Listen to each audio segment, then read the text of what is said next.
The Orioles pitching staff as a whole has been a little hit or miss so far this season, but the group that the O's send out there could be changing pretty soon. Some players getting injured, others close to coming back. Let's take a look at what is that staff going to look like, specifically that Orioles bullpen.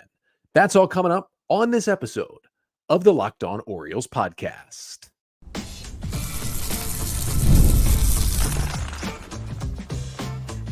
You are Locked On Orioles, your daily Baltimore Orioles podcast. Part of the Locked On Podcast Network, your team every day. Orioles fans, today is Friday, April 19th, 2024, and welcome back into the Locked On Orioles podcast, part of the Locked On Podcast Network, your team every day. As always, I'm your host, Connor Newcomb. And coming up on today's episode, we are going to run through some Orioles injury news and notes from their pitching staff, the latest updates on Cionel Pérez, Kyle Bradish, and John Means and their tracks to rejoin this Orioles pitching staff. Then we'll talk a bit about the current Orioles bullpen, which has been pretty good so far this season. I'll give my first bullpen trust rankings of the year. And then finally, at the end of the pod, we'll get you ready for this series in Kansas City between the O's and the Royals this weekend. But that's all coming up on this episode of the Locked On Orioles podcast, which is brought to you by PrizePicks, the easiest and most exciting way to play daily fantasy sports. Go to prizepicks.com/LockedOnMLB and use code all lowercase LockedOnMLB for a first deposit match up to $100. So we start today with some news and notes for the Orioles because they've got three pretty big time arms that are currently on the injured list, but are all at least making positive progress to rejoin the Orioles at some point early this season. And we begin with Cionel Pérez, who we know the Cionel Pérez story, had the amazing 2022 season after joining the Orioles, then had a really bad first half last year, went on the IL, came back, kind of dominated down the stretch for the O's, was an obvious choice in the bullpen to begin this year. But in the second game of the season, Pérez gets injured. And on March 31st, the Orioles place him on the 15-day injured list with a right oblique strain. And I talked about it right when the injury happened. Obliques are nothing to mess around with. It's kind of right there in your core muscles. Some guys have said that bad oblique injuries feels like you're getting stabbed in the stomach. That's not good. And every baseball player needs that oblique for twisting, turning, range of motion. A lot of the power they get comes from there. It can take a while for players to return from the oblique injury, even if they're not getting surgery. And Pérez is not getting surgery, but it still takes a while. I mean, we have already passed the 15 days he's been on the injured list. He's been on the IL for 19 days now, and he's still not, I would say, like very close to rejoining the Orioles. These injuries are serious, but we did get some positive news on Pérez earlier this week. And no matter how well the Orioles bullpen is pitching, which we'll talk about in a minute, Cionel Pérez is one of the 8 best relievers the Orioles have on the 40-man roster, full stop. If they have a healthy Cionel Pérez, their bullpen is better. So the Orioles want to get Pérez back in that pen, especially now that they traded away DL Hall. Pérez is really, I mean, even though Keegan Aiken's pitching well, Pérez is really still that number 2 lefty behind Danny Coulombe at the back end of that bullpen. But Brandon Hyde said on Tuesday that Cionel Pérez has begun throwing side sessions, which is a really good sign. And it tells you that he's thrown multiple times without enough pain to kind of reshut himself down. And he said that Pérez is scheduled to throw a live bullpen next week, which means he'll throw a pen to live pitcher or live hitters, I should say, probably either in Sarasota if he's there, or if he's in Baltimore, it'll be kind of before BP on the field. Now, with it being next week, and then you're looking after that, you're already looking at almost a month that he's out. So it's probably going to be a rehab stint that Pérez goes on. Now, rehab stints for relief pitchers are usually much shorter than they are for starters because you're only throwing an inning at a time, right? You only need 3 or 4 of those, and you can do that in the span of a week and a half and then come back, whereas starters really need to build themselves back. That's why a rehab stint can be as long as 30 days. For relievers, you can get in and out in 2 weeks or less sometimes on rehab and rejoin the big league team. So if all goes well, the oblique is healthy. He pitches a couple of games in Bowie, a couple of games in Norfolk. I mean, we could see Cionel Pérez by mid-May, and that would be a nice spark to the Orioles bullpen. And again, there is questions like, they got all these pitchers, all these puzzle pieces. If Pérez does return in about a month, he's going to get a spot in the Orioles bullpen. They will make room for Cionel Pérez. He is an important part of this pen. Now, there was also good news this week on Kyle Bradish. We touched on it a little bit earlier this week on the podcast, but if you missed it, he did make his first rehab start back in Double-A Bowie on Tuesday night. 3 innings, scoreless, 1 hit, 4 strikeouts, and a walk for Kyle Bradish, who, the reports were the velocity was 95 to 96 in the first inning. That's what we see from him. Then he was more 92 to 95 at innings 2 through 3, but the breaking stuff looked good. John Mioli, the banner, was there kind of reporting on what he saw. Seemed like everything went well. The Bowie broadcast camera, they don't have a center field cam, so you can't watch it too well, but at least from the camera you could see it from. He looked like he was healthy. Now, the O's are still going to be very cautious because Bradish, as we know, back in January, starts a throwing program, feels something in his elbow, gets an MRI. There is a sprain in the UCL. What a sprain of the UCL means is there is a partial tear of the UCL. Now, the Orioles didn't think, and the doctors didn't think he needed Tommy John surgery right now. They decided to opt for you get the PRP injection, you rest for a while, and then you come back and throw, and that is what happens. And that has taken him to beginning a rehab stint back on Tuesday, which is really good news. And the Orioles have 30 days from Tuesday to either activate him to the big league roster or to put him back on the injured list. Now, the one caveat with Bradish is that he does have options left. And while the Orioles aren't going to option him because of performance or anything, like he's their second best pitcher behind Corbin Burns, especially with how he pitched last year, they're going to want him on the team as soon as possible. But it allows you to extend a rehab assignment. So if he is rehabbing for 30 days and the O's feel like he could use one more start in Norfolk before we call him up, they can just activate him and immediately option him to AAA and then call him up whenever they think he's fully healthy. So that gives Bradish a little more time to make sure he's good to go in the minor leagues before they bring him back up to the big league rotation. But as I've been talking about, any kind of UCL tear, even a partial one where the PRP seemingly works and he's back throwing in games, it still scares you. Because, again, I'm not a doctor. I haven't seen an MRI of Kyle Bradish's elbow, but the data shows you that more times than not, much more times than not, any injury like this leads to surgery. And generally, it is Tommy John surgery, which takes a pitcher out for a year and a half. If Bradish does get Tommy John surgery like a month from now, he's done for this year and he's done for most of 2025 as well. Like, it is a long recovery process. But saying all that, this is still a huge positive step for Kyle Bradish. And the other good news we got is that Brandon Hyde told reporters this week that Bradish said he felt good after that first rehab start. We saw the pitching, we saw the numbers, but the Orioles did not make Bradish available to the media in Bowie after the game, so you didn't quite know how he was feeling. A couple days later, we got the word from Hyde. He was feeling good, feeling healthy after it. That's an even further step forward. It's still going to be multiple more rehab outings in Bowie and Norfolk before we really start to know, okay, is he going to come back? But a really nice positive step forward. And just like Perez, Bradish even more, when he comes back, there is a spot waiting for him in the Orioles rotation. And hopefully, even if we get 4 months of it instead of 6 months, if he comes back in June and is anything close to the pitcher he was last year, that is a huge boost for this Orioles team. And then the last piece of pitching injury news is John Means. And John Means has come up in more conversations on this podcast because of the 3 guys I've talked about, Means seemingly is the closest to getting back to the big leagues with the Orioles. He made his 4th rehab start in AAA Norfolk on Wednesday night. And I talked a little bit about, the Orioles could maybe even call up Means instead of Suarez to start that game Wednesday and just continue his rehab. And I thought, even if they don't do that, I figured, hey, when, with Tyler Wells now on the injured list, Wells' next spot is Tuesday.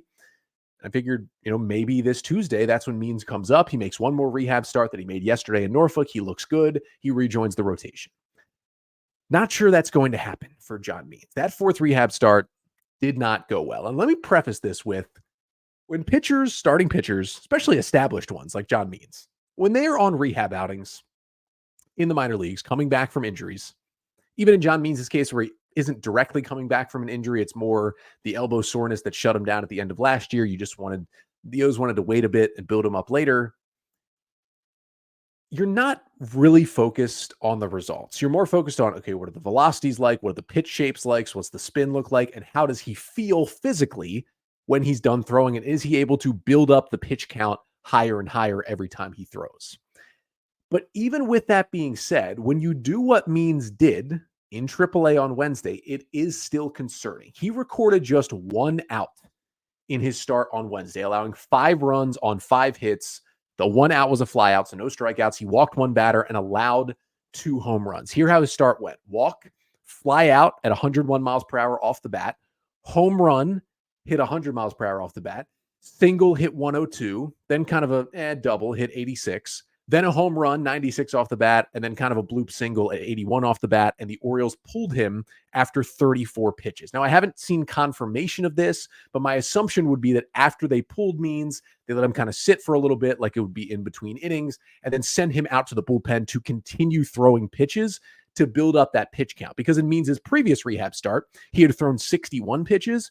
I would figure the Orioles' goal for him was probably to get to 75 pitches or more in that Wednesday outing. So I'm assuming he went back there and threw, maybe 40 more pitches in the bullpen to kind of work himself up that way. Now, the fastball velocity was 91, 93, which is actually back to what we expect from John Means. It was the highest of any of his rehab outings, which was good. And the velo across the board was pretty normal for all four of his pitches, the fastball, the changeup, the curveball, and the slider. That was good. He just got knocked around. So again, the results are not even close to being everything on a rehab assignment, but it still makes you worry. And he really hasn't gotten results at all. I mean, you're not looking really for a good ERA, but you're looking for something that's not like this. In 4 rehab starts for Means, 7 1/3 innings, 15 earned runs on 14 hits, 9 strikeouts, 5 walks, and 5 home runs allowed for the veteran lefty. Now, I'm not saying that's what he's going to look like when he gets to the big leagues, because things will switch and he will turn into John Means.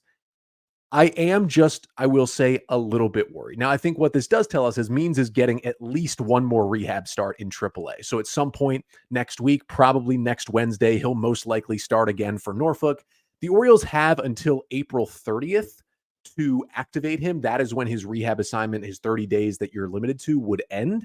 So theoretically, he could even make 2 more rehab starts in Norfolk before they would activate him.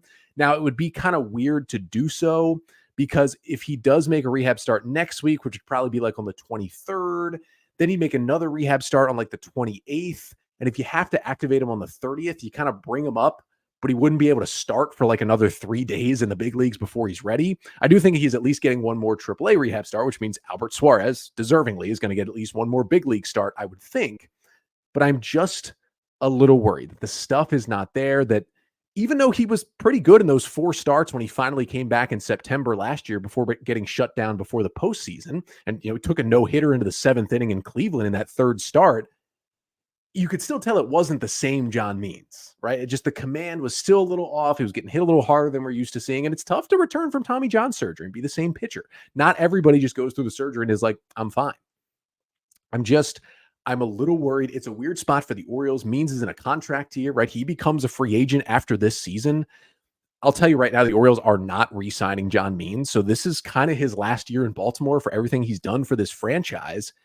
And I do worry. Now, he's going to rejoin the Orioles at some point, unless the injury just comes back. He's going to rejoin the Orioles. But I do worry that if he comes back and if he struggles, then the Orioles, they may put him in the bullpen, use him as a long man for a while. But if we get to like the second half of the season and Means, it's clear he's just not right, I mean, what would stop the Orioles from like DFAing John Means? They can't really tolerate bad performance for that long when they're trying to win a World Series. And that is not how you want the John Means time to end. So I hope this is just rehab assignment stuff. He needs 1 or 2 more starts in Norfolk before he's good. And then he comes to Baltimore. And I don't expect him to be, no-hitter, ace, all-star, 3rd and rookie of the year voting level John Means we saw before the Tommy John surgery. But I think he could be, at the very least, a really good number 5 starter for the Orioles this year when he comes back. If he gives you what he gave you in the 4 starts in September of last year, you will take that. I will say, for the first time, though, I am a little bit worried that maybe he won't even get back to that level. But at this point, only time will tell. And it is really nice that Albert Suarez stepped up and said, you can count on me, at least in the time being. But now we'll turn our attention from the rotation back into the bullpen. The bullpen been surprisingly very good for the Orioles so far this season. We'll talk about, coming up next, how good it's been and who I trust of those 8 relievers out in the pen. But first, this episode of the Locked On Orioles podcast is brought to you by FanDuel. It's playoff time in the NBA and the NHL, baseball's in full swing, and FanDuel is your place to bet on every game. Right now, new customers get $150 in bonus bets guaranteed. That's $150 win or lose. Bet on everything from slap shots to home runs to slam dunks, all on an app that is safe, secure, and super easy to use. So what are you waiting for? Visit fanduel.com/lockedon and make your first bet an automatic win. That's at FanDuel, America's #1 sportsbook. And today's episode of the Locked On Orioles podcast is also brought to you by the DK Law Group. When you need a law firm, do you want the legal runaround, or would you rather have a no-nonsense approach? Well, you get the latter with the DK Law Group. DK Law Group specializes in real estate law, estate planning, business law, and family law. They are tech savvy, they treat clients like family, and they focus on keeping your legal solutions simple. And DK Law Group is a women-led firm with Diana Khan at the helm. Diana has been called an unparalleled legal expert by many out there. So to contact the DK Law Group today, go to dklawmd.com. And Locked On listeners can call today to schedule a 30-minute consultation when you mention the tagline, Empowering Legacies.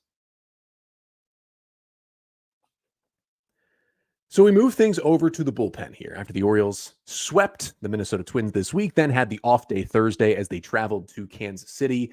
This O's bullpen is in pretty good shape right now. They are pitching extremely well, and even though they did give up a couple of runs in the win on Wednesday, they kind of pulled things together and allowed Cedric Mullins to walk it off with a home run. And I wanted to do for the first time this season a segment that I would debut from time to time throughout the 2023 season, and that is my bullpen trust power rankings for the Orioles. I put the relievers from time to time, the 8 relievers in the bullpen, in 3 categories. Pitchers I trust, pitchers I maybe trust, and pitchers I do not trust right now when they come into the game. But first, I wanted to talk about the Orioles bullpen because it's been really good so far. 64 1/3 innings for the Orioles bullpen through 18 games. They've got a 3.36 ERA. That is 10th best in baseball. Not bad at all. But when you dig into the other numbers, they are much better than the 10th best bullpen in Major League Baseball. Their FIP, which does a better job of kind of predicting how good you'll be throughout the season, is 2.92. That is 3rd lowest in baseball. Now, one place they've struggled in is stranding runners. 67% left on base rate. That's only 21st. They have given up some runs in that category. But strikeout percentage, they've struck out 28% of the batters they faced. That is the 4th most of any bullpen in baseball. And when you pair it with the fact that their 6.9% walk rate is the 2nd lowest of any bullpen, you've got a great combination. That strikeout to walk ratio by the pen has been incredible. And that is why they have been able to avoid big innings, avoid big bullpen blowups, despite the fact that the O's bullpen is actually getting hit pretty hard this season. The 43.7% hard hit rate that the Orioles bullpen has allowed is the highest hard hit rate on average allowed by any bullpen in Major League Baseball so far this year. That is not a good rate. Like, if you're a hitter and you're having a 44% hard hit rate, you're having a pretty good season. That's what the O's are giving up across the board by the bullpen. So you're wondering, okay, they're getting crushed. Like, wouldn't the expected numbers like FIP think that they're actually going to go downward and it's going to get worse? Well, here's the thing. They might be giving up hard contact, but A, they're not giving up a lot of contact because they're getting a lot of strikeouts.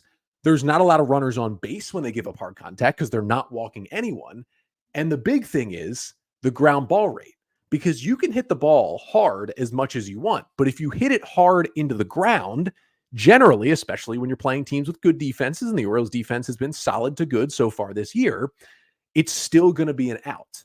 And the Orioles bullpen has forced a 53.6% ground ball rate this season, which is the highest ground ball rate of any bullpen. So they're issuing some of the fewest walks, some of the most strikeouts, and the most ground balls in baseball. So even though teams are hitting it hard, a lot of times they're hitting it hard directly into the dirt, and you will take that every single time. And that leads to a bullpen Fangraphs WAR of 1.1, which is the 2nd best bullpen rated by Fangraphs in all of baseball. And I know a lot of people think, oh, this bullpen hasn't been good. Actually, it's been great so far this year. And so the question is, okay, who do you trust right now? And after I give my list, I want you all to give your list in the comments right here on the YouTube channel. Make sure to like, comment, and subscribe to the Locked On Orioles podcast on YouTube. Put it in the comments here, your trust, your maybe trust, and your don't trust. I'll give you my list now. I've got 4 guys in my trust category out of 8. And number 1 is Craig Kimbrell. He hasn't been Felix Bautista, but I got to tell you, He's been about as close as you can get to Felix Bautista so far this season. Craig Kimbrell in 8 innings has allowed just 1 run, and it was kind of a fluky run. Remember against Kansas City, his only blown save, strikeout, bloop single, 2 stolen bases, sac fly, strikeout. Like, that's not a bad blown save at all. He hasn't given up a run since then. He's only allowed 3 hits this season, and in 8 innings, he struck out 14 batters and walked 1. He has a 51.9% strikeout rate, which leads all qualified relief pitchers in Major League Baseball this year. He is the leading strikeout man among all relievers through 16 games.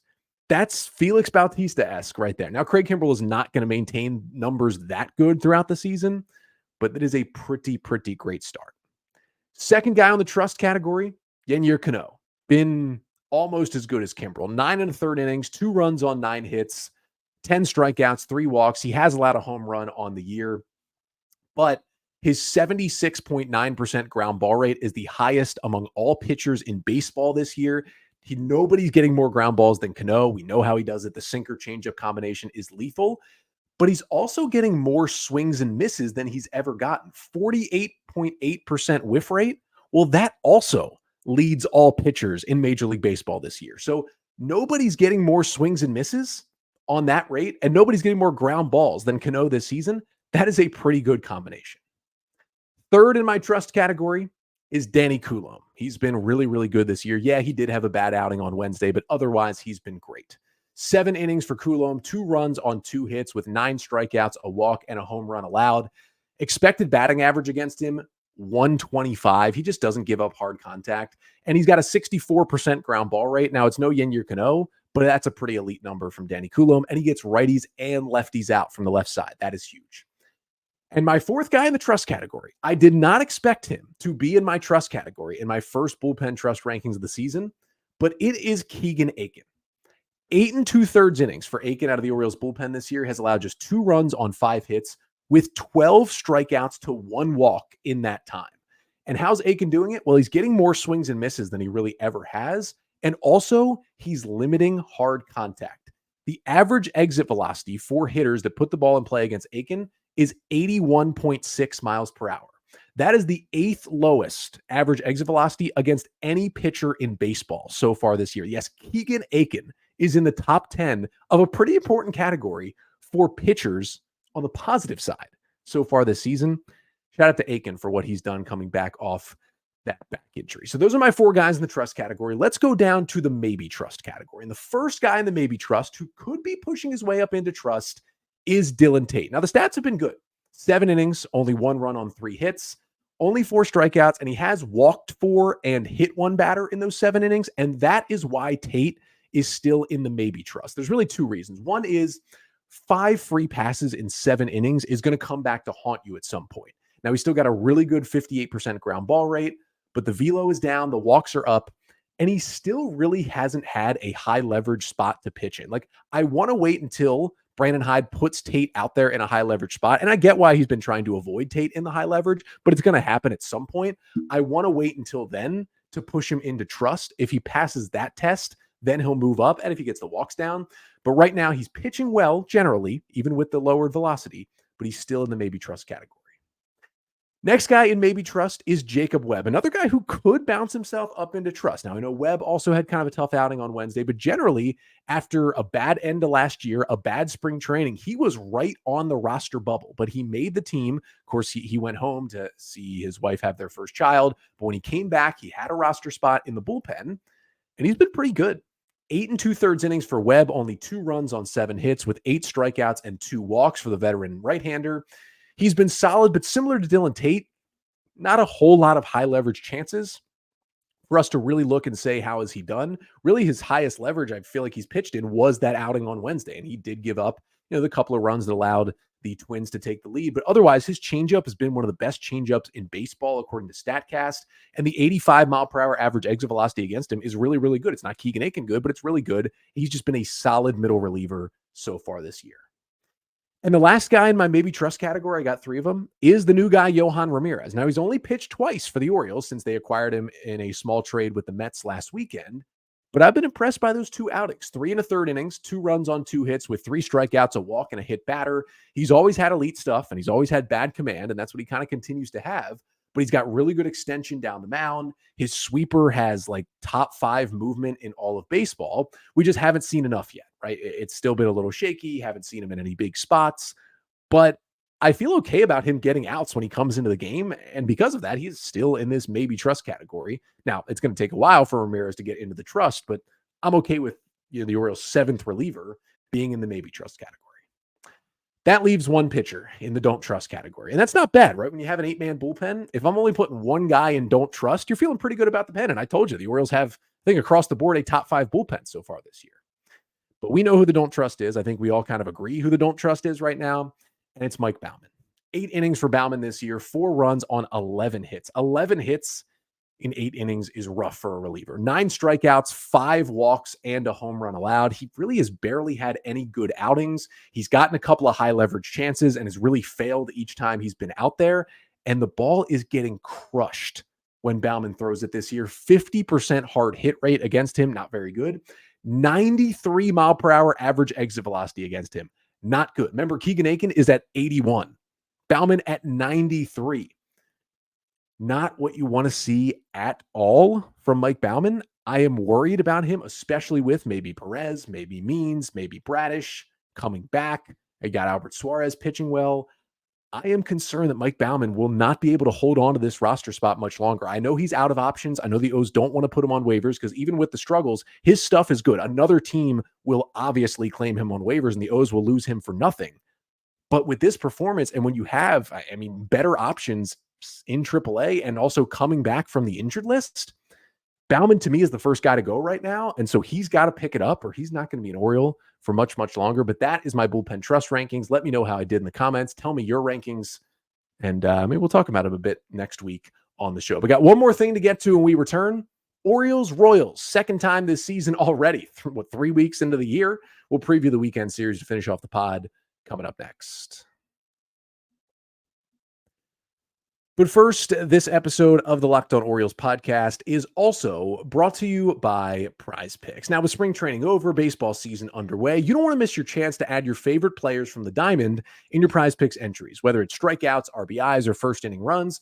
Just take your pick of more or less. That's all you got to do. Pick more or less on a stat category that PrizePicks gives you, and you put them in your entry.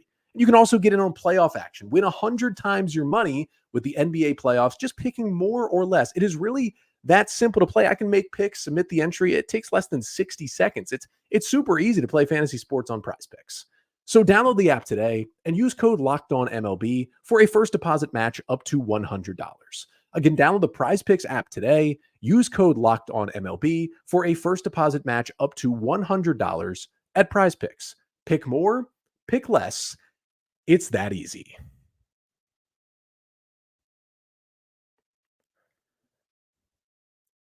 So to finish off today's pod, just wanted to quickly preview the upcoming weekend series. The Orioles, after the off day Thursday, sitting at 12-6 through 18 games, half game behind the Yankees in the American League East. They will travel to Kansas City to play the Royals once again. That's right. They're getting both series scheduled against the Royals this year out of the way in April. They've already played the Royals once back at home. It was kind of a wild series. The O's took 2 of 3. Remember, Jordan Westberg had the walk-off homer in game 1. The O's kind of had a dud in that rainy game 2 and lost. But then game 3, the 5-hour rain delay, they finally played the game, and the O's completed the comeback 2 in the 8th and 2 in the 9th on the walk-off James McCann 2-run single to win 2 out of 3 against a Royals team that has been pretty good this year. Royals now 12-7 on the year. They made a lot of additions this offseason. They seem to be paying off. They just took 2 out of 3 on the road against the White Sox coming into this series as they travel back home. And really, it's been kind of the same guys who were tormenting the Orioles a bit offensively. Bobby Witt Jr. looks like the MVP favorite right now in the American League. He's been great. Vinny Pasquantino back from injury, swinging the bat well. Salvador Perez, the ageless Salvador Perez, is hitting well. And they have a couple other guys, MJ Melendez and Nelson Velasquez, who are swinging it. But the issue for the Royals offensively is the bottom of the lineup. There is a huge drop-off. Like the 1 through 4 in the Royals order can compete with anyone right now. The 5 through 9, it kind of looks rough. So you're trying to limit the damage at the top of the order and then just attack the bottom half of their lineup. That's what you want to do to try and beat these hitters. Now, we'll talk about the starting pitchers in a second, the matchups. Bullpen-wise, John Schreiber, who came over from the Red Sox this offseason, still has not allowed a run, but pretty much everyone else is gettable out there. Will Smith, after blowing that save to the Orioles, he's kind of lost the closer job. He's not been very good. The righty James McArthur, I think, is pretty much the closer at this point in the ninth inning for Kansas City. They've got some other veterans out there, but it's not a great group. So as the Orioles did in those 2 wins against the Royals, you can get this team late against the bullpen. Now, the Friday night game will be a 7:40 start in Kansas City. It'll be Alec Marsh, the right-hander, against Dean Kramer, the pitching matchup. Marsh started against the Orioles in that series a couple of weeks ago, and it was by far the best start of his career. He went 7 innings of 1-run ball on 2 hits, 5 Ks, 1 walk, only 10 swings and misses. The Orioles had 10 hard hit balls against him. Really, he was kind of lucky. The O's just hit the ball hard. It kept finding gloves. It was a tough night for them.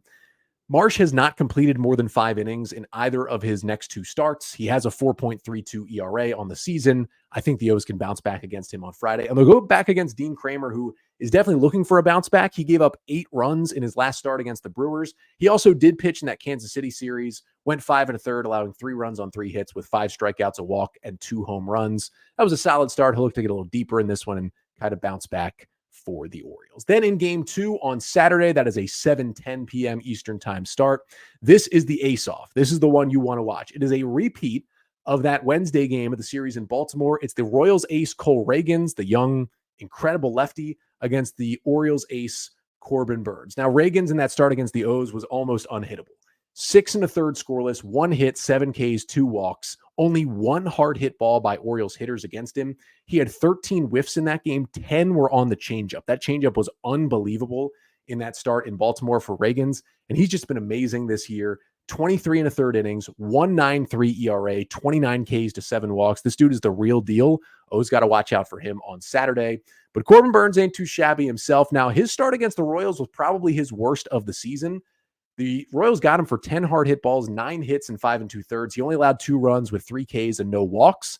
Burnes will try to build a little bit upon that in his second start against Kansas City this year. And then game 3 on Sunday, 2:10 p.m. Eastern time start. The righty Seth Lugo goes for the Kansas City Royals. He did not pitch against the O's in that first series, but Lugo, free agent signing coming over from the Padres, he has been just tremendous this year. 25 2/3 innings. Lugo has a 1.05 ERA. Dude's been ridiculous. Now, he's getting a little lucky. He's only got 13 strikeouts to 6 walks, and his expected ERA is almost 4. So there's been a lot of batted ball luck for Seth Lugo this season. Hopefully, he kind of regresses to the mean a bit, and hopefully it happens in this start against the Orioles. And he'll go up against Cole Irvin, who did start in that Kansas City series and wasn't great. 5 innings, 4 runs, 7 hits, 3 Ks, and 2 walks. The veteran lefty will look to pitch a little bit better against the Royals this time. And then I will be back with you on Monday, recapping everything that happened in Kansas City in that 3-game set. Hopefully, it is another Orioles series win over the Royals. But until then, I'm Connor Newcomb, and this has been the Locked On Orioles podcast, part of the Locked On Podcast Network. Your team every day.